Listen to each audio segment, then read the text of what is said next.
or welcome if you don't know who I am. Hi, I'm Ava Britton, spelled wrong both times, yeah. And I like the performing arts a lot, so this video is designated to all things performing arts, and I also post original music, which I am working on, I promise. But in the meantime, I thought it'd be fun to also talk about musical theater, because I really like musical theater, and so I thought it'd be fun to kind of get to know each other as people who may or may not do musical theater. So, and I thought what better way than to talk about show mishaps, because those are like my favorite stories from people who also do musicals. It's just fun to hear like funny things going wrong in shows or like inside jokes. I figure I'm gonna kind of start from like some of my earlier shows that I've done back when I was like middle school-ish. Yeah. But real quick before we get into the mishaps, I think it would be important to kind of get to know like what my theater story is, so that you have a frame of reference of what I've done. I've been in 16 full productions, as well as I've been on the drama group at my church when they do Vacation Bible School. Oh yeah, I'm a Christian, I don't know if you knew that. Hi. Okay, but let's get into the show mishaps. But I'm gonna get water first because... So when I played Mary Poppins in Mary Poppins, we did it kind of in the round. This venue, it was kind of weird. It was a really small room with only like 2 rows, and the audience covered 3/4 of the stage. As Mary, I was walking through that little part of the audience while they were doing the step in time, like, what's all this? What's all this? Step in time, and whatever. And then they were doing like the high kicks that you see in the movie. And suddenly, a shoe goes flying from this circle of dancing chimney sweeps right in my pathway through the audience. And it's a really small room, so everyone could see it. And so I, as Mary Poppins, just am like, someone's gonna need their shoe back. So I just like picked it up in character, look towards the audience and go, oh dear. And then I set it next to a set piece that was about to go off, because blocking, that's why you know you're blocking, kids. And other people's blocking. Also in middle school-ish? Okay, y'all are gonna have to give me grace for this one, because this was only my second full production that I was in, and this was my first time playing a principal character. Don't do this, kids. So I was playing Tall Alice and Alice in Wonderland Jr. Yes, that also exists. And yes, I said Tall Alice because Alice like eats things from strangers and then she grows and she shrinks.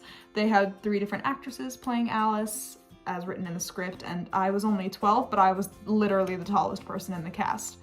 I'm not even that tall, I'm 5'8" and something, I don't know. So I was playing Tall Alice, and so there's a scene where she's like in the house. So the way we did that is I had a literal cardboard box that I was wearing and a literal hat that they glued a straw cardboard roof onto.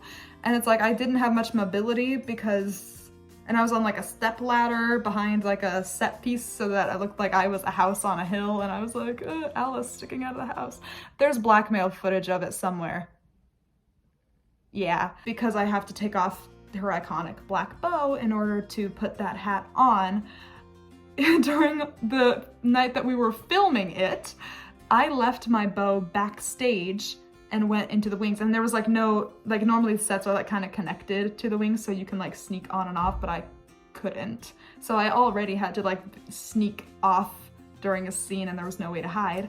And then I told my best friend in the cast who was playing normal size Alice, I was like, oh no, I left my bow behind the hill on stage. And she was like, I'll go with you, let's go get it. Don't do this, kids. And so 2 Alices, well, the 3rd Alice is on stage doing Golden Afternoon, like the flower scene. We're sneaking onto the stage, like all spy-like, to get my bow, and then exit all spy-like, and you can see it in the background, very obviously, might I add, in the recording.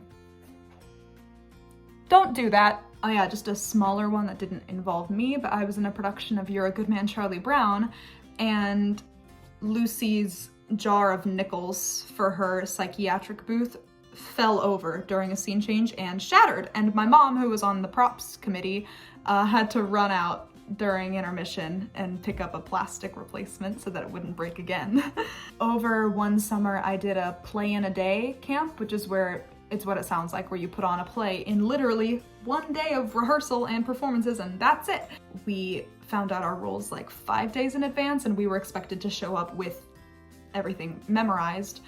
And the play we did was The Audition, which I feel like a lot of people don't really know, but then you've probably seen monologues from it because it's a very famous show that has a lot of very famous monologues in it. If you've ever done the monologue with the person in the Tigger costume and like, oh, my mom didn't show up, that was from this show.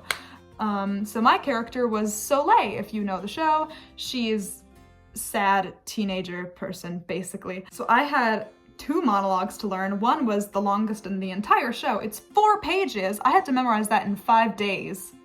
Pretty proud of that. And then the other one was like just a paragraph. It was me ranting to the person who gave the Tigger monologue, like ranting to her about, I hate blueberry pancakes, because she's also socially awkward. Who isn't sad and socially awkward? Because I'm not. So I got confused because she just says the word blueberry to describe a lot of things, and so I was supposed to say, like, it was about ranting about the pancakes at IHOP and how they make their blueberry pancakes with it on top instead of baked in.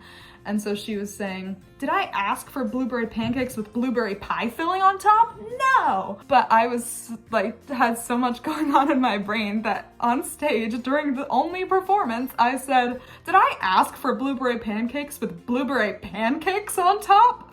And then I paused and my scene partner noticed and kind of went, and then I was like, no!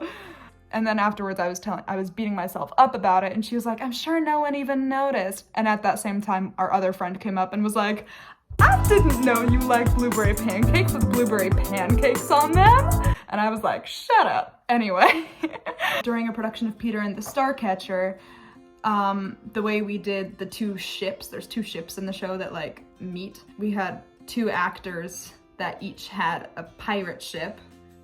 And I was one of those actors, and mine was like a breakaway pirate ship because the ship breaks during the show. And people use it to like show like, oh, they're on this ship now, and it got thrown around a lot. And this one we did do in the round. So someone left that pirate ship on stage and forgot to take it off, but I needed it for this big climactic scene where I like break it in half and that kind of thing. I had to ask people around like, where did it end up? Because there was no monitor, you couldn't see what was going on stage. And so I was like running between all 4 corners of the wings going like, okay, who knows where the ship is? The ship turned out to be right next to my next entrance, where I was singing a song called The Grempkin Flashback. It was the scene where Peter was having this flashback to being in an orphanage and like how mean everyone was to him, and it was very sad, and I was just like singing in the background for some reason. I was just standing in that corner, and I was supposed to just stand, watch him be sad, and then leave. But this time I just like, while I was singing, I just awkwardly and sadly bent down and picked up my pirate ship and snuck away. And like I said, I played Gertrude McBuzz, and she was my dream role, but I had some mishaps because I got a little too excited. So Gertrude's story is that she has this tail and it grows really long. So during the scene where my tail was supposed to grow on stage, it was super, super long. And then I was just like dancing like a maniac.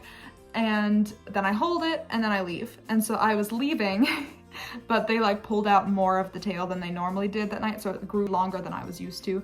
And so as I was running off, I slipped on it and landed flat on my face, right smack center stage. And it wasn't like during a blackout or anything. Well, it was like right before a blackout. And so I just kind of stood right back up and jumped it off. And people thought that it was intentional, so woohoo! This is a big one. I played a wolf in Beauty and the Beast when I was like 13, and me and some of the other middle school aged kids were also in the wolf ensemble. There was 6 of us in total. We were known as the Wolf Pack, #woo! Anyway, it was this very cool vision that the director had where the curtains were closed the wolves attack Belle at the top of Act 2, and then the beast helps her out, and then they start bonding that way. It's a big plot point. So we had this fog machine, we'd fill the stage with fog behind the curtain, and then so when the curtains parted at the top of Act 2, the smoke would spill onto the stage and into the audience under this cool foresty lighting, and then we'd have the fight scene with the beast, and all of us wolves would fight the beast one-on-one before running away. This night, the fog machine decided to spew hot water all over the stage, but it was hidden by what smoke did emit onto the stage, so you couldn't see it. It was just this big puddle that we knew was there, but other people didn't, including the beast. So, and we couldn't tell him in time because we had 1 minute before curtains up. And so we just huddled up, our wolf pack huddled up, and my friend Bella just said, "You guys, we're all gonna wipe out and there's nothing we can do about it, so just brace yourselves, okay?" And then my other friend, who was also named Ava, ran over. We couldn't get a mop in time either, so she just ran over, and we were wearing fur costumes, and she throws herself on the ground like a sponge to try and absorb all of the water into her costume. And it didn't work, obviously. So we were in the wings waiting and having this wolf huddle, and then Belle walks on stage, and we were fighting her, and immediately Bella slips on the water, lands hard on her back, so I stood in front of her and did the tug-of-war thing with Belle instead of her, and it was chaotic.